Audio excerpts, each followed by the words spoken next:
Este podcast é produzido pelo Correio Brasiliense.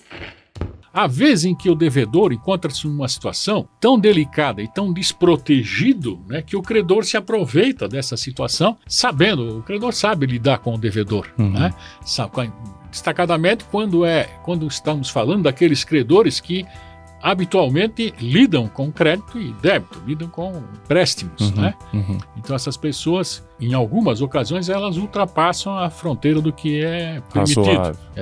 Então nessas ocasiões o devedor tem muita possibilidade de ter êxito nesse reescalonamento das suas dívidas para pagar em condições em que ele consiga pagar alguma coisa aos credores e ainda assim consiga também subsistir com dignidade, pagar sua conta de luz, pagar o seu remédio, pagar sua comida. Né?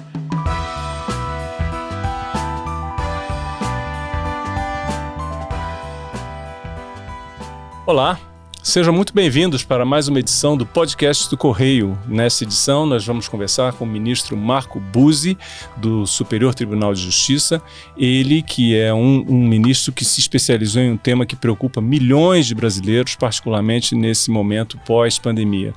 Eu estou aqui com minha colega Rosana Hessel e, ministro, eu queria em primeiro lugar lhe agradecer a sua presença aqui no podcast do Correio e perguntar para o senhor do que é exatamente que o senhor está tratando, que está preocupando tanta gente.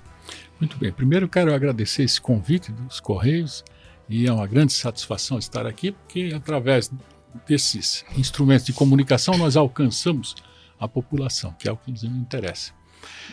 E essa preocupação que nós todos temos, que você agora destacou, é com o fator que abrange o mundo inteiro, não só o Brasil, que é o superendividamento. Destacadamente, o superendividamento das famílias de classe média baixa. E o que está sendo definido como superendividamento? As pessoas ou as famílias, aqui nesse caso nós tratamos só das pessoas físicas, não das pessoas jurídicas, não das empresas, só de pessoas físicas. Que também é outro caso de superendividamento. Também é outro caso de superendividamento, aliás, né? Que nós também estamos enfrentando, foi bom você me fazer lembrar. A gente pode falar, né, depois, né? E agora, voltando para o superendividamento das pessoas físicas, então o superendividamento é aquele estágio, aquela situação econômica em que a pessoa, para responder com todos os seus compromissos, ela vai ter que deixar de ter condição de sobreviver com dignidade. E por que isso virou um problema jurídico? Virou um problema, se transforma em problema jurídico tudo aquilo que a sociedade não consegue resolver diretamente por si, ela ou vem, foi muito bem, muito boa a tua colocação, parabéns, ou vem direto para a justiça, muitas vezes sem uma lei específica que regulamente aquele problema, e outras vezes a comunidade se move com celeridade e o legislador fica sensibilizado e promove uma lei em bom tempo para tratar disso. E aí esse problema já começa a ser resolvido fora do mundo da justiça, fora dos muros do Poder Judiciário, e passa a ser resolvido diretamente pelas pessoas, quando a lei é feita em bom tempo. Quando a lei tarda um pouco, realmente os fóruns se enchem de processos. Nós vamos falar daqui a pouquinho, a colega tocou nisso, que é a penúria dos contratos bancários, dos endividamentos bancários, de pessoas físicas e de pessoas jurídicas. Nós já tivemos época aqui, há 25 anos atrás, em que nós contávamos com milhões, não milhares, milhões de ações de renovação, de revisão de contrato bancário. Milhões de ações como essa tramitaram no Brasil. Naquela época os juros também eram muito mais elevados e agora a gente está num processo de aumento de juros. O pessoal mais jovem como vocês, assim, né? O pessoal mais jovem não lembra, né? Porque não passou por esse período. Nem mas eu passei por períodos em que a inflação em um mês era superior à taxa de 100%. Era hiperinflação, né? Eram 2.000%, 4.000% ao ano. Então era uma loucura isso. Bem, com o superendividamento, o que o legislador, e praticamente a sociedade, obviamente, né? Porque uma lei sempre é reflexo de algo experimentado pela sociedade. O legislador quer dar uma chance das famílias, ou da pessoa natural, física, sozinha, se reorganizar suas finanças para poder entrar novamente no mercado. Por quê? Porque não é interessante para ninguém até para os credores, até para os donos das grandes lojas, para aquele que fornece trabalho e vende bens de serviço e bem de consumo. Até para ele é interessante que a população não seja considerada a maior parte da população como inadimplentes. E hoje, são dados oficiais, colhidos de várias fontes, são disponíveis inclusive no CNJ, nós temos aproximadamente de 73% a 78% das famílias ativas economicamente, entre as ativas economicamente, é óbvio. Né? Mas chegamos de 73% a 78% do índice de endividados. E também, se endividados, constando nos rolos de proteção ao que se chamou proteção ao crédito. Né? Tudo bem, eu não estou contestando isso, mas, na verdade, a pessoa que entra num rol desse fica complicada, tem a sua vida complicada. Aí o pai foi lá comprar uma geladeira para fazer bonito perante a família, né? Se endividou, não deu conta de pagar, já começa a ter multa, começa o nome dele, já ir para esses registros que se chamam positivos, na verdade são negativos, né? E aí ele pede para o filho ou para a filha que mais tem alguma estabilidade econômica para ir lá no banco ou ir lá na loja e repactuar, e faz a repactuação. Só que no Brasil, vocês, melhor do que eu, sabem melhor do que eu, as taxas de juros são altíssimas. Né? Eu não sei se isso está correto, se não está correto, não quero, nem é hora e não quero formar um juízo de valor sobre isso. Só que qualquer um de nós sabe que comparado a outros países, ou pelo menos aos países que se dizem em desenvolvimento, eu estou ouvindo essa história há mais de 40 anos, né? O Brasil é um país em fase de desenvolvimento, mas um dia nós chegaremos lá. Então, essas taxas são taxas caríssimas, eu particularmente acho. Né? Aí eu falo por mim. Não como que o STJ está lidando com esse problema? Inclusive vai haver um evento, inclusive no dia 30 agora. Foi bom você lembrar, né? Dessa brecha. Então aqui nós temos o tratamento, porque a lei que veio tratar dessa renovação, dessa modificação, quanto ao superendividamento, ela foi incorporada, obviamente, pelo Código de Defesa do Consumidor, que é considerado o melhor, não um dos melhores, é considerado o melhor Código de Defesa do Consumidor do mundo, o nosso brasileiro. Então é um motivo até de orgulho para nós. Então a Lei 14.181, que é de 2021, é uma lei que veio tratar do superendividamento. E é uma lei que foi completamente abarcada pelo Código de Defesa do Consumidor. Na verdade, a 14.181 é uma lei que modifica o Código de Defesa do Consumidor, que já é bom. Há outras coisas que precisam ser melhoradas no nosso Código de Defesa do Consumidor? Claro que sim, obviamente que sim. Mas não é porque tem um ou outro ponto, e confesso para vocês, pelo menos na minha visão, não são muitos os pontos que precisam ser melhorados no Código de Defesa do Consumidor. Então, é uma belíssima lei, respeitada e bem falada no mundo inteiro. Agora acolheu essas modificações da 14.181. Eu confesso para vocês, tem 2 ou 3 aspectos que eu não pensei nunca que fosse passar, e passou. Em relação à lei? A bem do consumidor, do consumidor. E quais seriam? Um deles, principalmente, é a realização de uma assembleia entre todos os credores, uma reunião, vamos simplificar. Faz uma reunião de todos os credores desse devedor. O devedor anuncia, sempre lembrando, e para o pessoal que está nos ouvindo aqui, que nós estamos falando de pessoa física e não de pessoa jurídica. Né? Então, na pessoa física, ela chama todos os credores dela. Mas como que ela vai chamar? Quem veio? Por carta, por telefonema, por aviso. Pode ser por meio informal, pode ser por meios mais formais, mas de qualquer forma. E não tem obrigatoriedade de fazer um anúncio em um outro veículo como antigamente. Não tem. Um edital convocando. Exatamente. Bem, então ele faz essa convocação, mas ele tem que ter prova de que fez. Você tem razão nisso. Então, de alguma forma, ele vai ter que provar que comunicou os credores dele. Exato. Reúne os credores dele, e aí eu vou usar um português bem simples. Quem veio, veio. Quem não veio, paciência. Por quê? É aí que eu quase não acreditei no que eu tive que estudar para dizer, puxa, realmente, Marco Aurélio, você está enganado. Você está equivocado. A lei facilitou muito para os credores. Né? Por quê? Explicando. Então, os credores que compareceram e os credores que não compareceram, azar deles, por quê? Porque eles serão submetidos às decisões que aqueles que estão presentes tomarem. Olha só. Então ela veio para a reunião, o outro veio para a reunião. Você não veio para a reunião? É que nem a Assembleia de Condomínio. Exatamente. Praticamente como uma Assembleia de Condomínio. Então isso foi um ponto muito grande. Isso está valendo desde quando? Está valendo 2021, não é isso? Desde a aprovação. Aqui eu tenho aqui, desde 2000. Desde a aprovação. A 14.181 é de 2021. Mas muitos endividados nem sabem de que eles podem fazer isso, né? Não. Eu acho que até quase todos os endividados ignoram isso. E os outros dois pontos? Mais um, pelo menos, ponto que eu achei também muito interessante, é a possibilidade do devedor, junto com o credor, combinarem abatimentos, combinarem o alargamento dos prazos, né? Há prazos que começam a ser definidos em 60 dias, mas a própria lei permite que, se nos 60 dias não chegar de forma exitosa a resolver o problema, esse prazo pode ser alargado.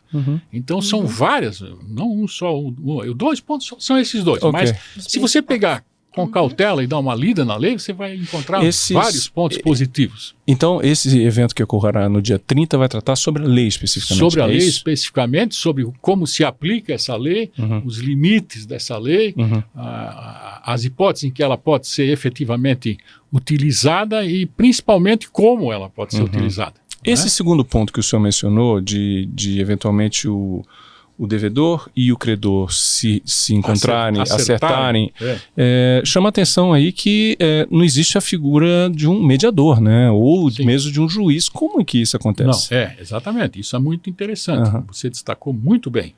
Porque a lei do superendividamento, ela não exige a presença de absolutamente ninguém mais do que o credor e o devedor. Né? Então pode haver esse conserto, esse acerto, né? Absolutamente extrajudicial. Mas, se não houver condições para tanto, o consumidor pode requerer lá na justiça que o juiz faça essa convocação. E aí fica mais imperativo ainda, né? Porque aqueles que não comparecerem, tanto quanto na primeira modalidade, que é extrajudicial, se ela não conseguir, se ela não for interessante, se ela não resolver a maior parte dos conflitos, o próprio credor pode dizer, não, então eu vou entrar na justiça. Eu imagino que quando o senhor fala que esses aspectos e a lei ela vem beneficiar o consumidor, é porque, de alguma forma, o consumidor ele vinha sendo pressionado ou chantageado ou de forma até indevida e criminosa por conta de um débito. Seria isso, seria essa a necessidade, o benefício da lei ou não? Existem outras questões também? Eu preferia não usar esses termos que você utilizou, mas eu não tiro razão. Estou do lado do consumidor. Fica cômica quase a minha fala aqui, né? Fica engraçado. Porque assim, você tem razão, mas vamos usar os termos, mudar os termos.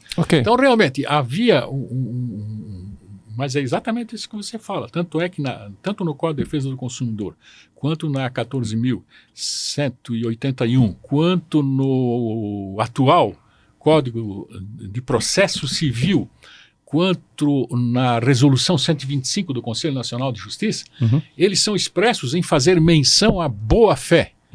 E a boa-fé, né, é algo que é importantíssimo. E é isso que, com outras palavras, um pouco mais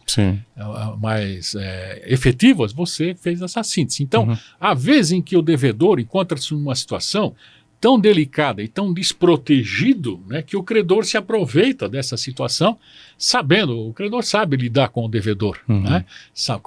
Destacadamente quando estamos falando daqueles credores que habitualmente lidam com crédito e débito, lidam com empréstimos. Né?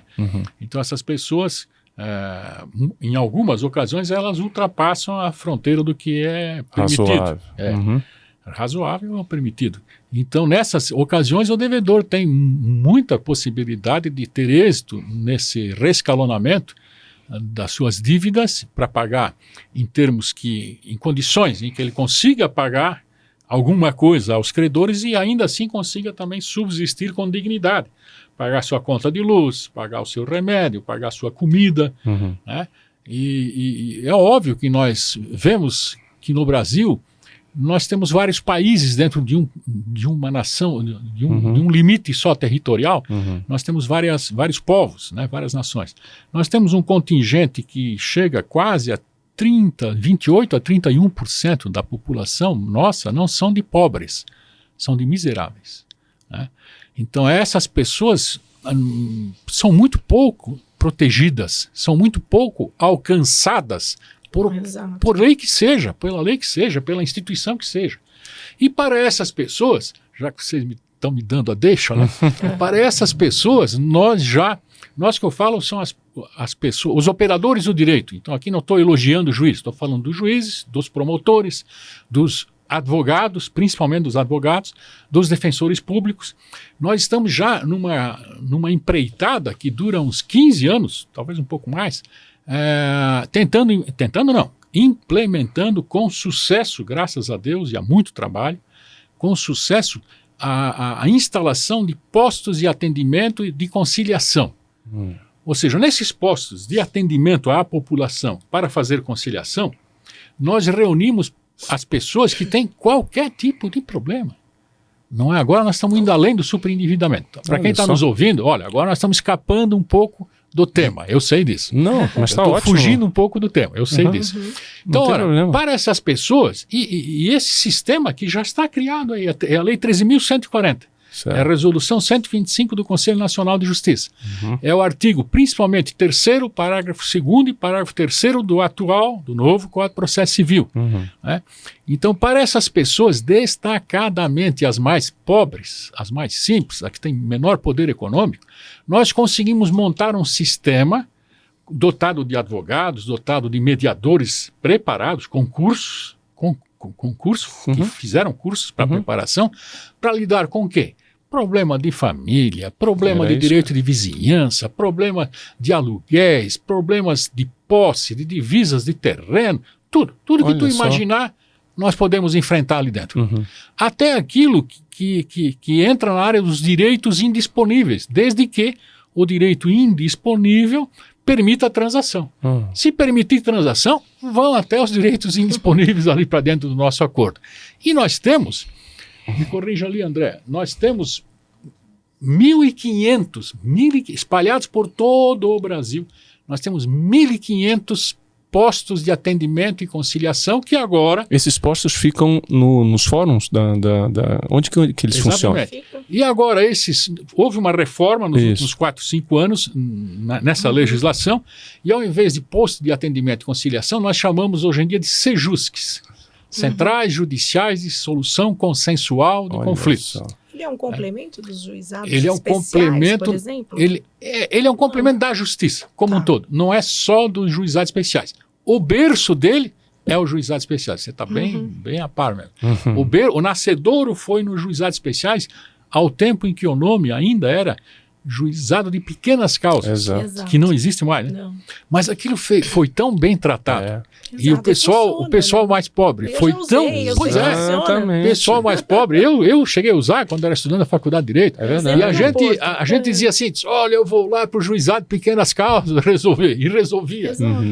O juizado especial. E nós tínhamos ali funcionários nossos da justiça, nós tínhamos juízes aposentados, advogados aposentados, e eles usavam, agora vou te responder, as instalações do fórum fora do horário de expediente. Então, quando chegava a partir das 18 horas, 18h15, tinha pelo menos duas em cada fórum, sala de audiência, que era de audiência mesmo, e que ficava gratuitamente funcionando para resolver todos esses problemas da comunidade. Que coisa. Eu não devia dizer isso, mas nós resolvimos até problema trabalhista, que nem da nossa competência era, Santo Deus. Olha só. Eu não devia ter dito isso. É uma maneira, né, ministro, que fica muito evidente também de aproximar o direito da sociedade, né? Quer dizer, você levar o direito para as pessoas. Santo Deus, de se fazer isso. O direito só existe para pacificar, não é? Que eu saiba, é para isso que nós criamos o direito, pacificar a sociedade dentro das suas intrincadas em múltiplas relações, né? E aí tem relações dentro do direito de família, dentro do direito do consumo, dentro da questão de propriedade, e as regras todas nós criamos na melhor das intenções, né? Para disciplinar, dar segurança jurídica, para você saber que você agindo dessa maneira ocorrerá X coisa, isso é segurança jurídica, destacadamente no mundo das atividades materiais, né? Contratos de trabalho, contratos de empresa, né? A gente quer saber onde vai dar e o porto tem que ser seguro, senão eu não vou gastar minha vida inteira num empreendimento que amanhã ou depois a própria lei me surpreenda com uma novidade que não estava prevista em lugar nenhum. E é como o senhor mencionou, né? Quer dizer, de uma forma você protege-se a população mais vulnerável, que precisa de uma estrutura para fazer valer os seus direitos, e ao mesmo tempo também, como o senhor mencionou no início da conversa, é uma maneira, porque não interessa a ninguém uma pessoa que esteja, voltando ao superendividamento, não interessa a ninguém uma pessoa que esteja sem condições de honrar os seus compromissos. Né? Nem ao rico interessa que o pobre não encontre solução para o seu endividamento. E eu digo mais, na verdade, essa lei do superendividamento, na verdade, aquele código que no Brasil, que é muito bom, que é o melhor do mundo, e que no Brasil nós chamamos Código de Defesa do Consumidor, eu preferiria que fosse dado a ele o mesmo nome que é dado lá em Portugal, no nosso querido Portugal, na nossa querida origem. Lá, o nome desse sistema todo é Código de Defesa do Consumo. É direito, aliás, errei, é direito do consumo. Por quê? Porque é interessante para as relações de consumo que o industrial, que é poderoso e rico, que o empresário, que vai bem economicamente, que o consumidor, que é classe alta, classe média e classe baixa, pobre, é ideal que todo esse sistema funcione. Por quê? Porque se esse sistema como um todo não funcionar, vai gerar o quê? Falta de emprego. Vai gerar falta de pontualidade no pagamento do aluguel, vai gerar falta de venda lá no supermercado de uma série de bens de consumo, vai gerar só problema para o rico e para o pobre. Então nós temos uma boa legislação, só que como você destacou, a população, aproveitando que eu estou falando aqui diretamente com ela, né? É interessante que a nossa população se esclareça mais disso, tome mais ciência, se interesse mais por isso. Era isso que eu Porque nesse aspecto ela já está bem protegida. E nós temos na OAB advogados que estão lá à disposição das comunidades. Tem a advocacia, tem os defensores públicos, onde você não vai gastar um centavo para reclamar um direito seu. E tem ainda o sistema da assistência judiciária, onde você não gasta um centavo para contratar um excelente advogado para defender os seus direitos. Ponto 1. Ponto 2, e aí que eu pego firme para valer. Você não, quem está me escutando, por favor, preste atenção. Você não precisa entrar em injustiça nenhuma, em fórum nenhum, em tribunal algum. Você pode resolver tudo isso fora da justiça, por intermédio da lei 13.140, da lei do Código de Defesa do Consumidor, agora modificado, né, pela lei que acabei de falar, agora me fugiu, 14.181, né, agora com a implementação dentro do Código de Defesa do Consumidor. Então você não se preocupe, mas eu não vou fazer o que esse moço aí, o que esse senhor está falando, porque entrar na justiça é 5 anos, 10 anos para não resolver nada, para no final ainda perder, não sei o que. Não. Isso passou. Graças a Deus passou. Agora, passou para quem está bem antenado, passou para quem quer se atualizar, passou para quem quer se inteirar da proteção dos seus próprios direitos. A pessoa que é relapsa até nisso, aí não só na nossa área, em todas as áreas ela vai enfrentar e nunca conseguir vencer nenhuma dificuldade na vida. O senhor mencionou... Então, só para concluir, eu acho que um dos recados, se me permite, é esse principal para a comunidade. Você vai ter direito a um advogado, você vai ter direito a um defensor público, você vai ter direito à proteção da lei e você não precisa mais necessariamente entrar na justiça. Você pode resolver isso no Sejusc. E aí, em alguns lugares, o Sejusc funciona dentro do fórum, mas não é porque o Sejusc funciona dentro do fórum que você vai entrar no sistema da justiça. E ele pode acessar de que forma? Pela internet? Pela internet, pessoalmente. Ele pode ir lá pessoalmente, pode acessar pela internet, ele pode entrar pelo site do CNJ. Quem não entende o que é site, anda, pega um carro, pega um ônibus, uma bicicleta, vai até o fórum da sua comarca, da sua cidade e pede informações lá sobre a proteção, a possibilidade de fazer acordo. Usa bem esse termo, só eu vim aqui tentar fazer acordo com os meus credores. Pronto, quem vai lhe atender ali vai entender, sabe o que você está pedindo. Agora, o senhor mencionou também no início do nosso bate-papo aqui que o superendividamento, ele envolve, digamos assim, a participação de toda a sociedade, né, e não só da justiça. Por que o senhor diz isso? Porque o que está ocorrendo de verdade, isso me deixa feliz. Talvez eu seja meio ingênuo nisso aí, mas me deixa feliz. Envolve uma mudança de mentalidade de toda a sociedade e de todos os escalões da sociedade. Por isso que eu me referi ao direito português. Porque lá realmente a lei faz menção, como a nossa também faz, usando outras expressões, mas também faz. Lá, o que é regulamentado, o que é disciplinado são as relações de consumo para proteger. Desde o grande empresário, ele precisa também ter tutela, senão ele não vai investir dinheiro em lugar nenhum, né? Até o consumidor mais baixo. Então esse é um feliz momento. Estamos agora aqui falando para quantas pessoas, quantos milhares, milhões de pessoas estão nos ouvindo nesse instante aqui, né? Então a imprensa também, e nisso a imprensa, em que pese eu já tenha feito parte dos quadros da imprensa, eu me orgulho muito disso, inclusive dessa casa aqui. Isso, nós vamos falar disso mais à frente. É uma história ótima. A imprensa tem um grande papel, e está cumprindo, felizmente aqui no Brasil, a imprensa está cumprindo, e cumprindo muitíssimo bem esse papel de divulgar esses direitos, o acesso a esses direitos, a mudança de mentalidade. E eu vivi na carne isso. Por quê? Em 10, 15 anos, que para a história, 10, 15 anos não é nada. Para a história de um país, para a história de uma civilização, 10, 15 anos não é absolutamente nada. É um sopro. Para a vida de uma pessoa, já 10, 15 anos, não que seja pouco, mas não é uma coisa também imensa, de grande.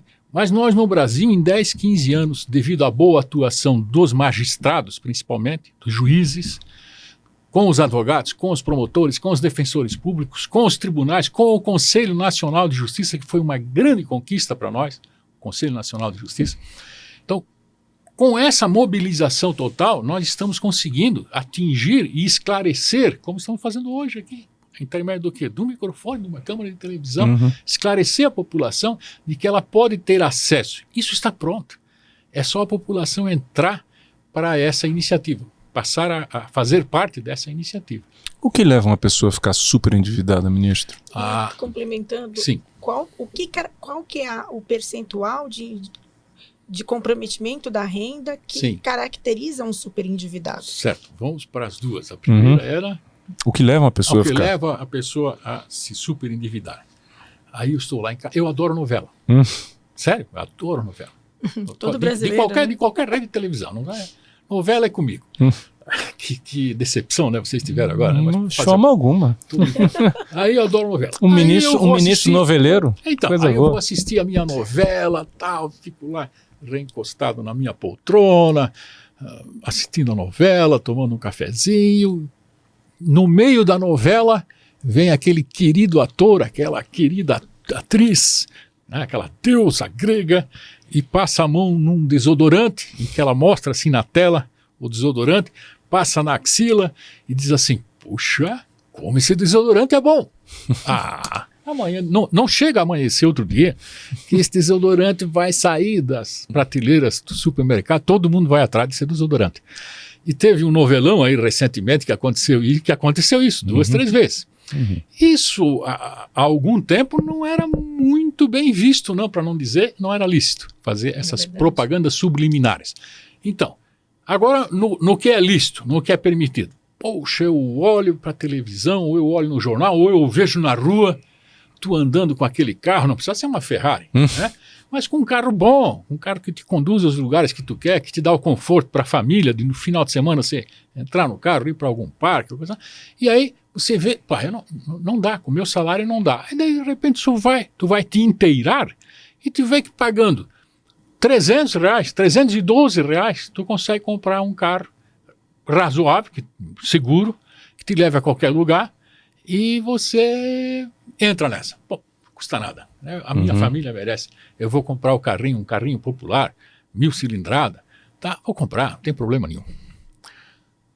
Aí você comprou o carro, levou a patroa junto, desculpe o termo, né? A patroa levou a esposa junto, que lá em casa sempre vou mandar um abraço para a patroa, quem manda é ela lá em casa.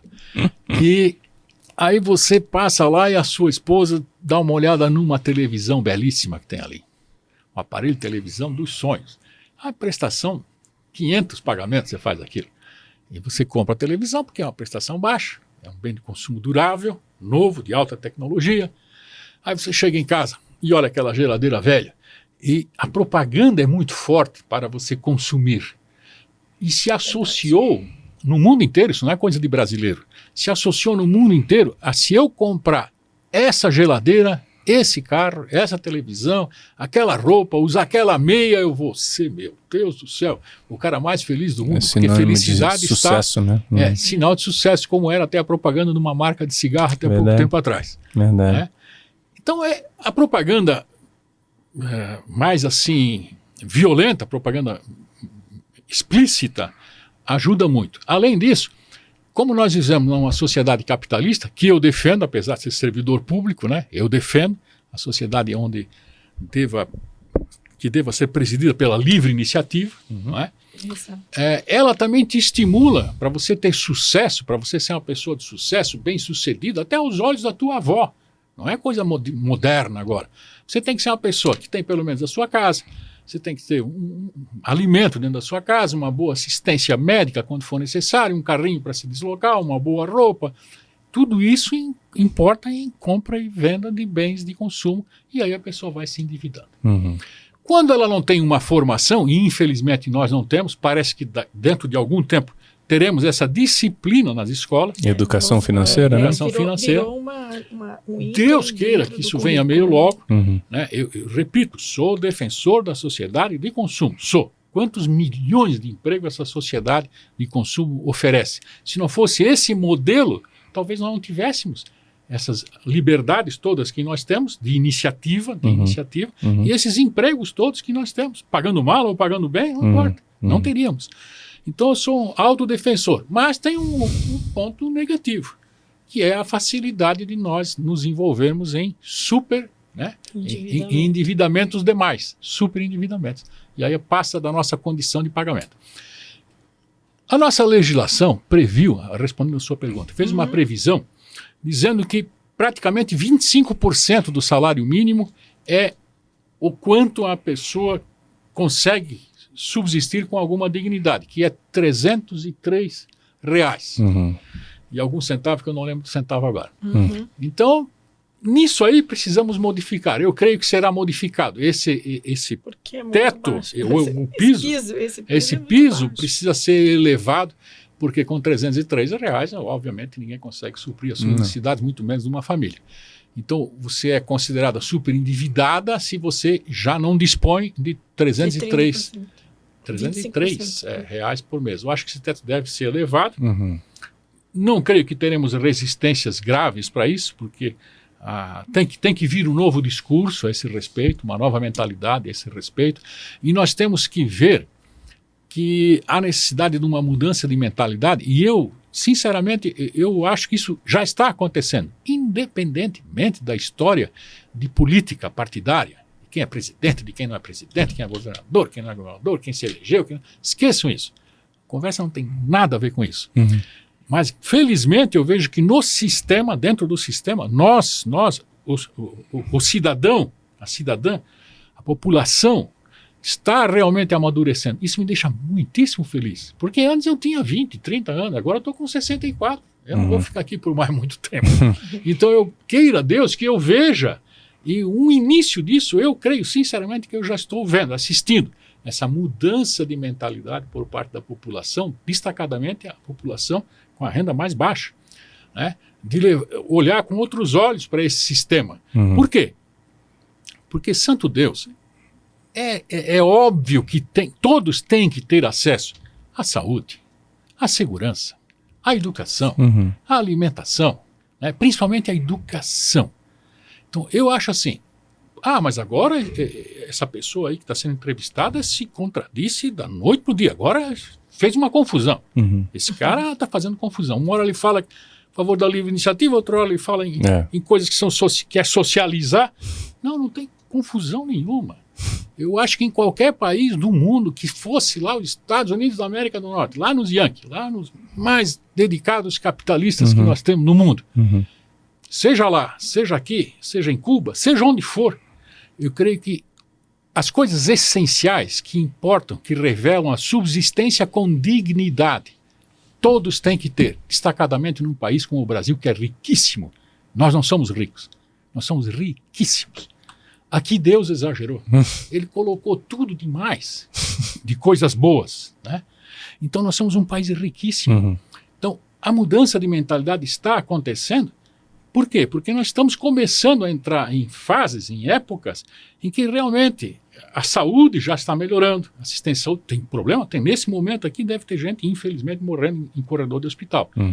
Mas, de repente, os grupos privados estão substituindo, na área da saúde pública, com alguma chance de sucesso, a preços que estão ficando um pouco mais interessantes. A educação. Isso. A educação, santo Deus, a educação. Eu, quando estudava, eu estudei sempre em colégio público. Aí, quando chegou na hora de fazer um curso superior, eu fui obrigado a ir para uma faculdade da rede privada de ensino.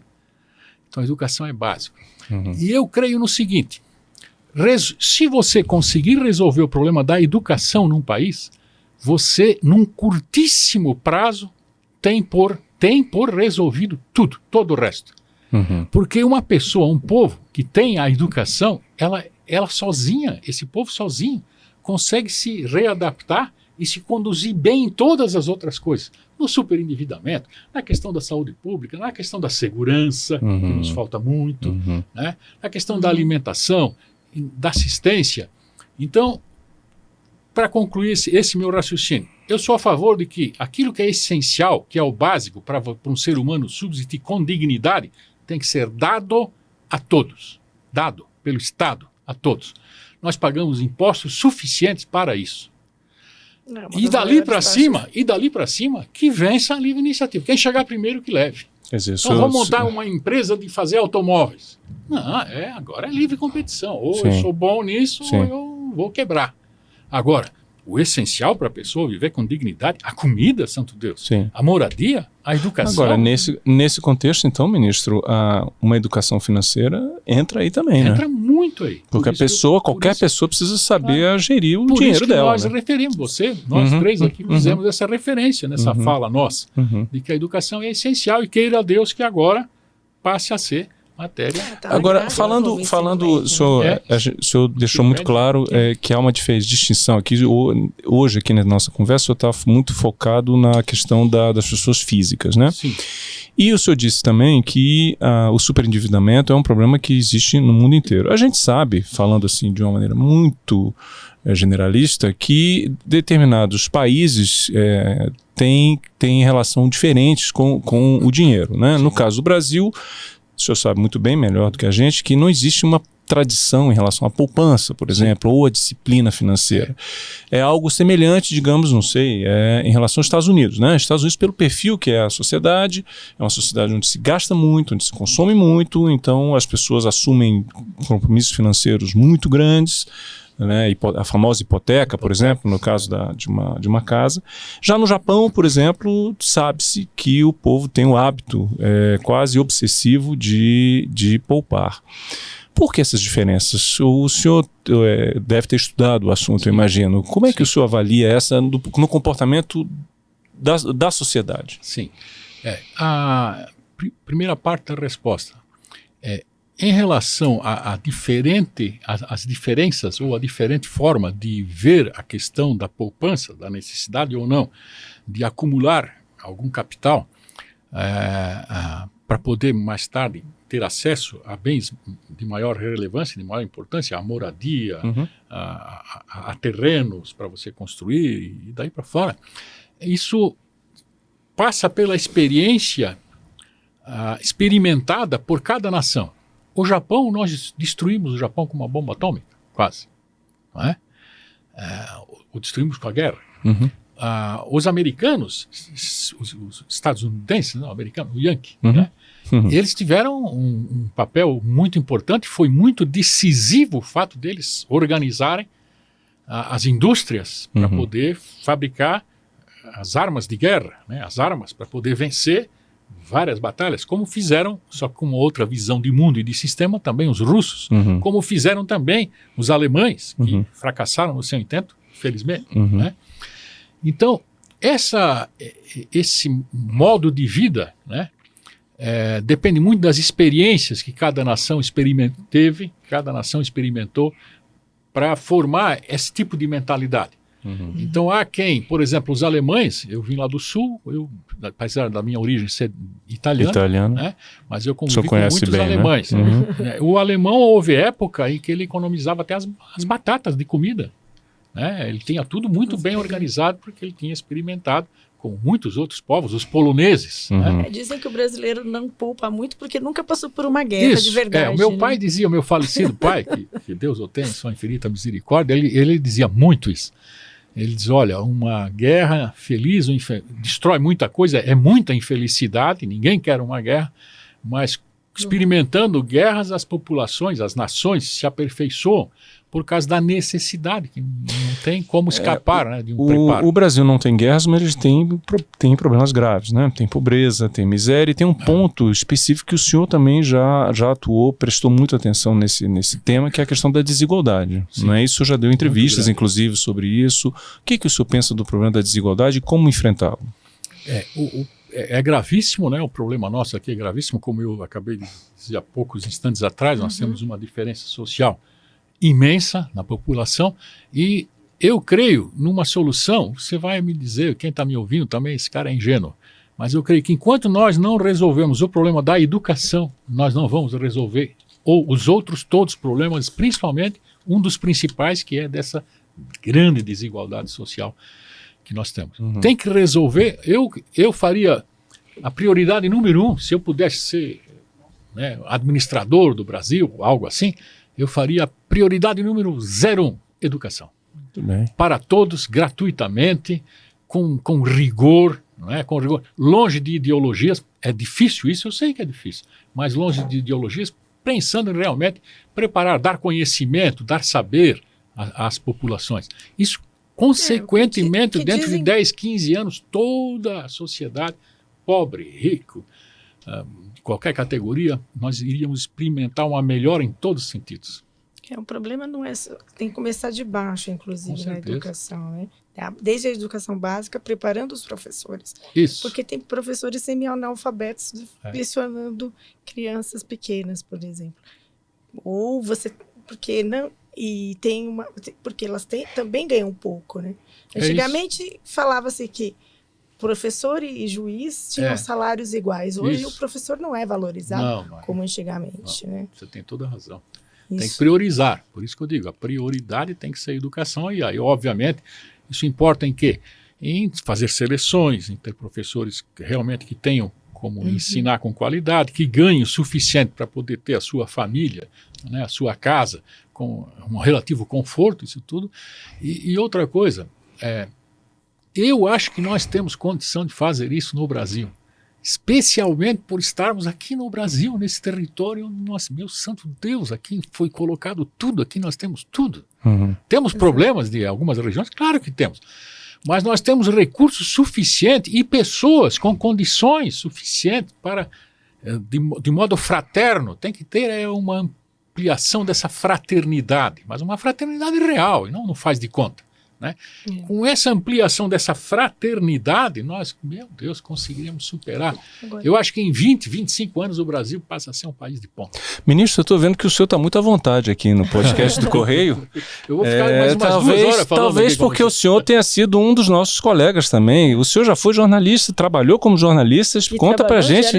E foi da casa aqui também. Conta pra gente como que foi isso. Por favor. Meu Deus do céu. Eu adoro tocar nesse assunto. Aí agora eu vou falar. Agora a gente, manhã, né? Aquela plaquinha. Vamos recomeçar o podcast, né? Agora eu acho que só tem mais 5, mas não foi mal. Eu, quando fazia a faculdade de Direito lá no interior de Santa Catarina, eu precisei ir para uma cidade um pouco maior, que era Itajaí. O senhor é natural de onde? Eu sou natural de Timbó, uma cidade bem pequenininha. No interior. Mas chamam Timbó de capital do universo? É isso? Eu chamo. Eu brinco com meus alunos, eu digo assim, olha, quando eu fizer a pergunta o que é Timbó, o aluno tem que dizer, alguns dizem assim, é a capital do Brasil, né? Mas não rebaixa a minha cidade, é a capital do universo, minha querida Timbó. É uma cidade bem pequenininha lá no interior de Santa Catarina. Aí quando eu quis fazer a faculdade, fui para uma cidade maior, que é Itajaí, que tinha a faculdade de Direito, tem lá a nossa Univale até hoje, que é uma das grandes universidades do estado, e tinha que trabalhar, entrei nos Diários Associados, era o jornal A Nação dos Diários Associados, de Assis Chateaubriand, né? E tenho orgulho, porque na minha carteira profissional, o primeiro emprego meu oficial foi o Diário Associados, assinado pelo responsável. Que maravilha. E eu era foca, então fazia o policial, a parte policial, a parte de acidente de trânsito, e fomos tocando. Foi uma belíssima experiência, aprendi muito ali com os jornalistas mais maduros, né? E foi uma belíssima experiência. Mas mais do que um repórter foca, o senhor foi dono de jornal, é isso? Sim, fui. Depois terminei a faculdade, quer dizer, inconformado. Tive que ir para minha cidadezinha para começar a advogar, né? Claro. Mas inconformado, que eu tive que sair do jornal A Nação, né, que ficava lá em Itajaí, voltei para o meu interior. Aí eu montei um pequenininho jornal chamado A Tribuna. E ele tinha edição, uma edição por mês. Olha, imagina que fiasqueira. Mas era um jornalzinho da cidade. Respeitado. Da região. E aí depois passou a ser quinzenal, depois passou a ser semanal. Olha aí. E aí eu dei de presente o jornal, porque passei no concurso para juiz, dei de presente para o jornal para o meu irmão, que era jornalista. Olha só. Esse era jornalista, formado em jornalismo, tudo. E aí o meu querido irmão, que eu quero matar até hoje, ele quebrou o jornal. Ele fez esse favor, né? Esse cidadão. De quebrar o jornal. O meu irmão Homero, que é muito querido, eu amo de paixão ele infelizmente não tinha noção da prática comercial e foi. Mas o jornal existe até hoje, com outro nome, Jornal do Vale. Olha só. Quem quiser anotar, pode ir lá. Não é mais nosso, né? Não é mais. Mas é a mesma pessoa que toca esse jornal há mais de 30 anos já. Olha só. É uma bela coisa. E foi então que o senhor começou sua carreira na magistratura, foi isso? Eu passei no concurso para magistratura estadual, lá em Santa Catarina, e fiz todo o interior do estado. Eu gosto muito do interior, fui para o interiorzão, não tive dificuldade nenhuma em ir para o interior. Pegamos as comarcas menores, fui subindo. Depois cheguei ao Tribunal de Justiça, aí tive que ir para Florianópolis, a capital. Lá eu fiquei 11 anos como desembargador. Olha só. E depois fui promovido aqui a meu. O O tribunal cometeu um erro aqui e me promoveu.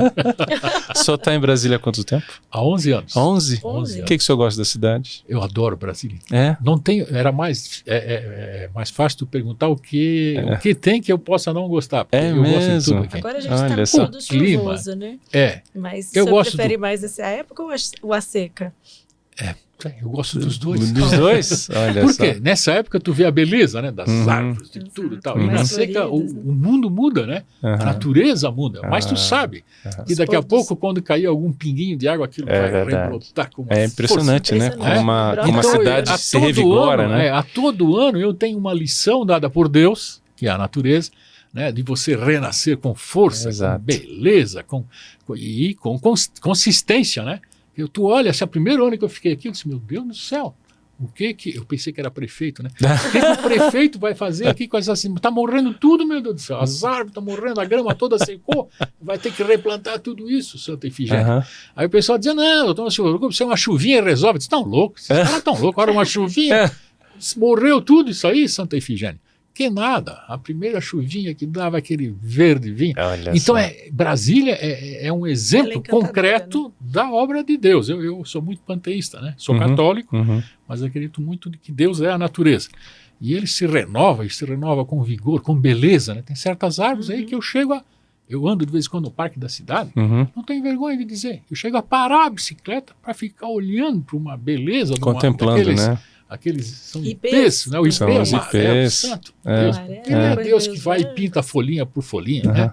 Para a gente poder desfrutar. A nossa diretora de redação, Ana Dubê, ela também. Ela gosta muito de fotografar, inclusive, nas redes dela e tudo mais. Você pode seguir, sugiro que você siga ela nas redes. Seguirei. Agora, Brasília também tem uma coisa que o senhor gosta muito, né? Que é moto, né? Infelizmente, o senhor não pode mais, Puxa, né? Isso? Eu faço um favor para você. Você vai lá falar com a minha esposa, diga para ela que moto não é tão perigoso assim e tal. Porque se eu chegar lá em casa falando nisso, amanhã tu vai me ver enfaixado, porque ela vai me bater. Não tem problema. Mesmo? Mas eu adoro moto, sim. Só que é muito perigoso, né? Para quem está nos ouvindo aí, moto é perigoso. Eu sei que tem muitos que ganham a vida, né? trabalhando em cima de uma Verdade. motocicleta. Ainda Ainda mais- hoje vocês passaram uma reportagem, foi hoje ou ontem, sobre acidentes aqui na... Sim, Foi tem hoje muitos. ou foi ontem, sobre acidentes de moto e tal. Tem vários. Principalmente desse Todo pessoal dia que tem trabalha com acidente. moto, né? Que são acidentes graves. Então é assim, por isso que eu não volto mais O senhor não pra aventura moto. mais, não, né, com a moto, não, né? hoje não. Tá Hoje certo. Ministro, muito obrigado pela sua presença aqui. não. Olha, Obrigada. eu que agradeço, dou os parabéns para vocês pelo tipo de jornalismo que é feito, né? É um jornalismo para difundir notícias e difundir fatos novos. Isso é muito importante, que isso é conhecimento. E esse conhecimento gera um amadurecimento das pessoas, gera uma integração entre as pessoas e uma melhoria. E é aquilo que nós estamos falando, isso é educar. Através desse sistema de comunicação, nós temos como também ir educando as pessoas todas. Porque cada pessoa que vem aqui, vocês fazem uma entrevista, trata de uma matéria nova, um outro enfoque. Daqui a pouco vocês estão entrevistando um engenheiro, um cientista, um colecionador, não é? É verdade. Então isso é importantíssimo. Eu parabenizo a vocês, parabenizo toda a imprensa de comunicação aqui, agradeço muitíssimo, fiquei muito honrado com o convite. E eu vou fazer um pedido para vocês. De Pois vez em não. quando me convida para voltar aqui e conversar Opa, com a turma. com Será um certeza virá, será um prazer. Só tem que me controlar a fala, porque se deixar por mim, eu fico falando até amanhã de O manhã. senhor está muito bem. Obrigadíssimo. A gente encerra aqui essa edição do podcast do Correio. Nós acabamos de entrevistar aqui o ministro Marco Aurélio Buzzi, do Superior Tribunal de Justiça. Muito obrigado. Obrigado a Rosana também, que nos acompanhou aqui na entrevista, e até a próxima. Até mais.